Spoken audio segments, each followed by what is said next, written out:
Guys, I'm going to tell you, the worst thing that has ever happened for us is Donald Trump. Ever since he has been in public office, he has tore it down piece by piece, fragment by fragment, day in, day out, ever since 2016. This man is a complete joke. He is so scared at right now, this moment, because he's got his ass in a crack that people tried to tell him not to get into. I mean, I know the man's arrogant, but is he so arrogant that you have to disregard men in military positions that's been there for 30, 40 years, who are 3- and 4-star generals? I don't get it. Do you think Pete Hegseth has got the smarts that these generals somehow don't have? Because I know these generals are taught how to be professionals on the battlefield. And instead of having that right now, we got a loose cannon who can't seem to put the bottle down. And you've got a president who everything, every day is all about him. Nobody has said to Trump, if you do the draft, are you going to send Barron? Watch what happens. I guarantee if there's a draft, Barron will not go. And see, that's what I dislike, and that's what I will always fight for. You see, that decision would have to be based, if it's a legit reason that Barron could not go, would be because of a medical situation that keeps him from going. You know, Trump said he had bone spurs. We don't know. We just know his ass didn't go. Trump has never served a day in the military, ever. And now, here we've got him in control of these nuclear warheads. You know, I don't think that Trump is so careless that, you know, he would just use nuclear warheads in the wrong way. I would hope that he would be stopped before he got that far. But the way this war is being ran, and see, guys, I mean, we can sit right here and we can look at the war, and that's what we can talk about is the war. And we can say what he's doing, what he's not doing. We can talk about how much money is being spent, what's not being spent on. We can do all that. But you cannot forget that this one time, though it's a big time, a war, is the same damn things we're getting from him all the time. I mean, he's wanting to indict senators for telling the American soldiers it is against the law for you to break a law. You know, you cannot, knowing that you're breaking the law, break it. There's no excuses for that. But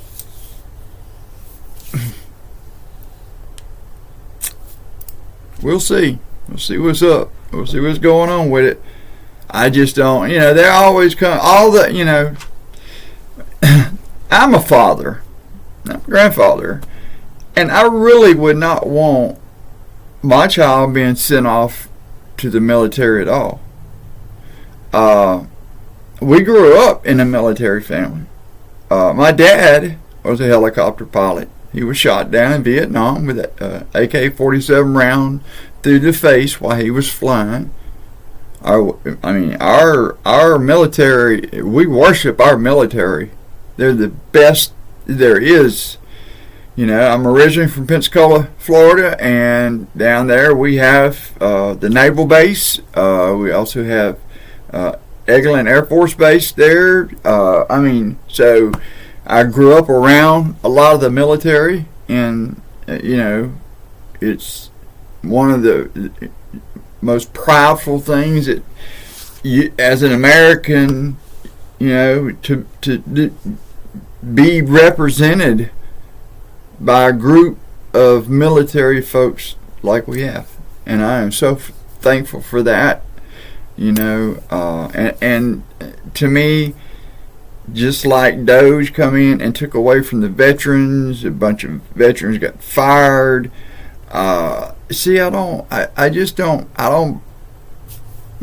We need to take care of our veterans. That's what they are, is they're veterans. We would not be doing what we're doing today if it wasn't for our veterans.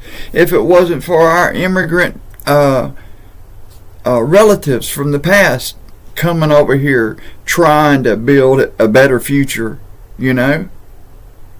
So let's just get real. We don't want illegals over here. Nobody does. And if you're illegal, I'm sorry, you should go home. You have to abide by the law just like everybody else does. I'm sorry that you weren't born here in the States, but we definitely want to welcome you with open arms. Come through the process, and we'll back you and support you all the way. But you do have a lot of gangbangers, especially these folks have been, being brought up around this cartel that are coming here to these states that are doing one thing, committing crimes, and they are smuggling the drugs in as fast as they can. And every time one drug dealer gets knocked off, they got another one. It's just an ongoing thing. But if you get caught for that, you should suffer the American penalty for that. And then once that sentence is over, they need to get you out of here. I don't think you need to take it to the streets the way you have. My God, we never grew up in fear. Never. That's what's so great about our country. We didn't have to, because we all protected each other, and the democracy protected us. And when you start having people want to destroy that democracy, I get a few feathers ruffled, because the Constitution, that's as much our Bible as it is for the Jews with their Quran. You know what I'm saying. I'm trying to make a point. That's all. I ain't talking about religion. But it is sacred like that to us. It is. And I believe in it. And I would die for it. But our country has got to make a turn. We got to make a turn.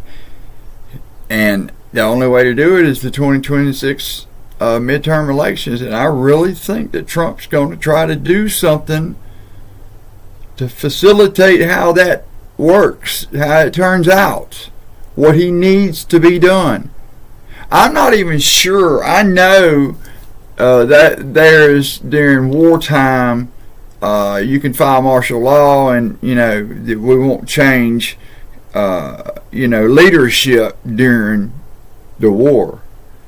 And I damn sure hope it don't go that long, but I got a feeling it might just well go that long, but not just for that reason, but because they don't know what they're doing, and we're just, you know, being led to the trough, and the Iranians are just, you know, they're not just going to go anywhere at all, and you can't go in there and just drop a nuke on them, people. I've heard comments like that, just drop a nuke, and some people, y'all joke. I know some of them you ain't joking, but that's why you there, guys. We got a lot of work to do as far as, you know, we got economic problems. We've got inflation. We've got finance. We've got a lot of things. The high cost of living now is not going back down. And as next time you hear a politician saying, "Yeah, we got the prices going down," then ask them to simply buy you a nice shirt at Walmart and let's see how much that stuff is. Because we all know we go buy this stuff, you know. 9 times out of 10, the congressman, somebody else buys it for him. But no, the cost of living is much, much, much too high. And, you know, I don't know what our economics folks are thinking. I don't know what is even anybody thinking about. You know, our wages are stale, man. Our wages has been at $7 something an hour forever, and that's federal. Man, that is what's, I believe, what is really wrong, and it is not. You know, the cost of living, you're not making enough to be able to live. Nobody's making enough. You got people out here like school teachers, $30,000, $40,000 a year, when these people should be making $120,000, if not more. These are our educators. Our kids is educators. But we need to start paying folks, man. That's what's wrong. You can't go in there and make work and make $100 and then turn around and go in the store and it costs you the whole $100 and you ain't even got hardly what you need. You know, we need different people in Congress. We need people in there. You know, we need to get these corrupt folks out. You know, so. All right, guys, y'all have a good Easter. Much love to you all. If y'all like this kind of content, please hit the alert. Please hit that like and hit the subscribe. I need you. I appreciate all my subscribers. I can't do this without y'all. And the more I get, the harder I want to work. Nothing but peace and love, and we'll see y'all next time. Thanks.